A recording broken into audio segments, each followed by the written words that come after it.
yung pinakamalagang karapatan na matamasa ng mga bata? Bakit ito po mahalaga? Yan, sige. So, good afternoon sa ating lahat. Ako ay si Kuya Edwin. Siyempre ako ay registered social worker at ako yung focal person pagdating sa children's right.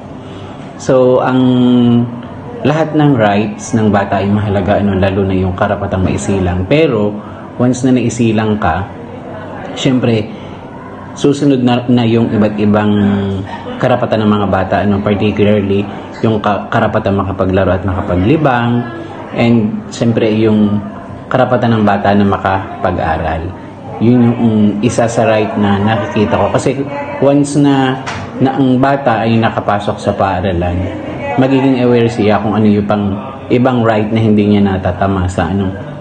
So, ang karapatan ng bata ito pinagtibay ng UNCRC, United Nations and Convention on the Right of the Child. Kaya dapat siya lahat ay natatamasa. Sa akin, lahat ng karapatan ng bata, I think 11 rights yun, pero lahat sila ay equally. Paano po kaya mas mapoprotektahan ng ating lipunan ang mga bata mula anumang uri ng pagsasamantala at pang-aabuso? Ayan. So, magandang question yan. Sa kasalukuyan, ang local government of Rosario, syempre sa pamumuno ng Municipal Social Welfare and Development Office, nagkaroon na kami ng isang programa o proyekto na lahat ng bata sa bawat barangay, 48 barangays, ay aming i-organize. Nagkaroon kami ng Barangay Children's Association sa lahat ng barangay. And lahat ng na halal na officers, yung president, i-penetrate namin siya into Municipal Children's Association. So sa pamamagitan nito, kami nagkakaroon ng pagbaba sa barangay, nagkakaroon kami ng symposium, orientation, tsaka yung awareness campaign namin tungkol dito sa children's right.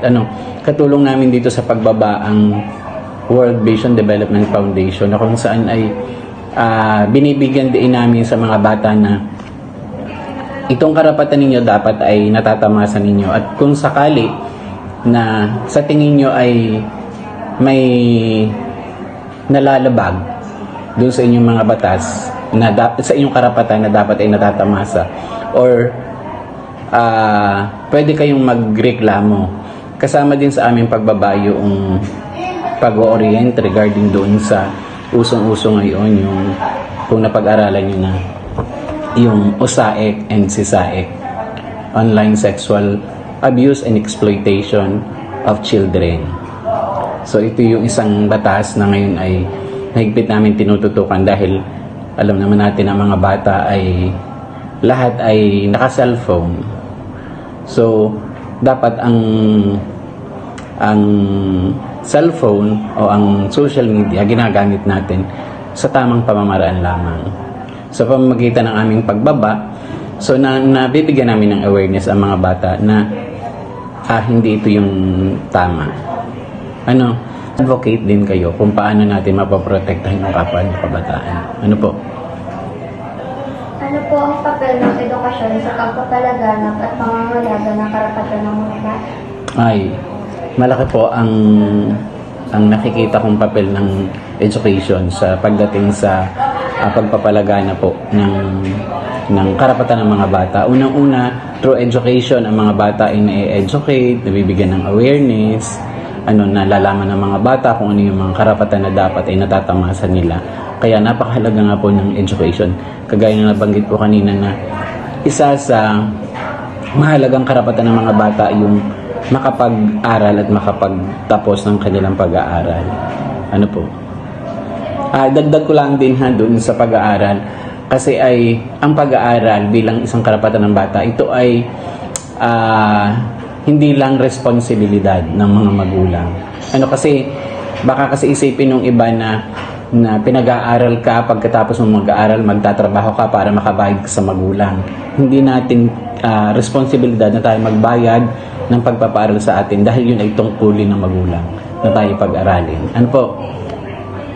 Sa inyong palagay, sapat ba ang mga kasalukuyang batas para panatiling ligtas ang mga karapatan ng mga bata, hindi lang dito, kung hindi sa buong mundo? Sa tingin ko naman siya ay sapat. Ang problema lang natin kasi minsan sa batas natin ay hindi naman may kailan na lagi sa implementasyon tayo nagkukulang. Although nariyan yung batas, pero minsan ay ang batas natin ay walang pangil kung tawagin. Kahit na may batas, pero kung hindi naman ang implementation ay mahigpit nating ipinatutupad or sinusunod, nawawala ng kasaysayan yung batas. So, maraming batas na para sa proteksyon ng mga bata. Kagaya nga halimbawa noong si SAEC at saka USAEC.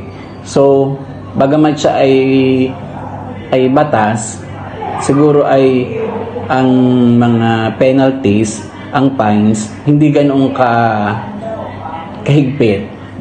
Kaya may mga nagko-commit pa rin, nagbabiolate pa rin ng batas. Kasi kumbagay, minsan ay nadadaan sa usapan, napapakiusapan, nababayadan.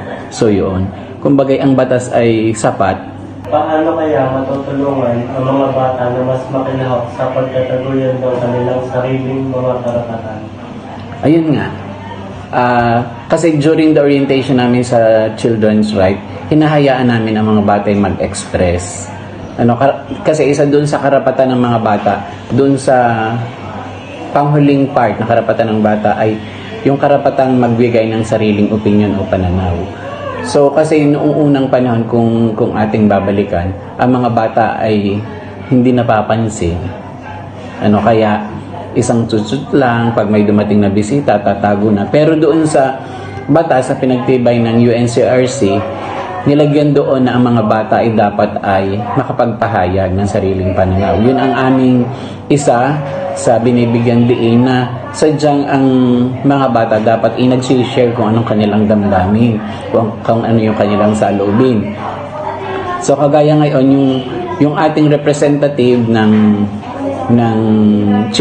children sa Local Council for the Protection of Children, siya ay hinihinga namin ang sariling pananaw niya kung ano yung mga naiisip niyang project na magbe-benefit ay ang mga katulad niyong bata. Kaya mas mahalaga talaga na hinahayaan mo ang bata ay makapag-express. So yun lamang. Yan, sana kayo natuto. Basta kung may kulang pa, balik lang kayo.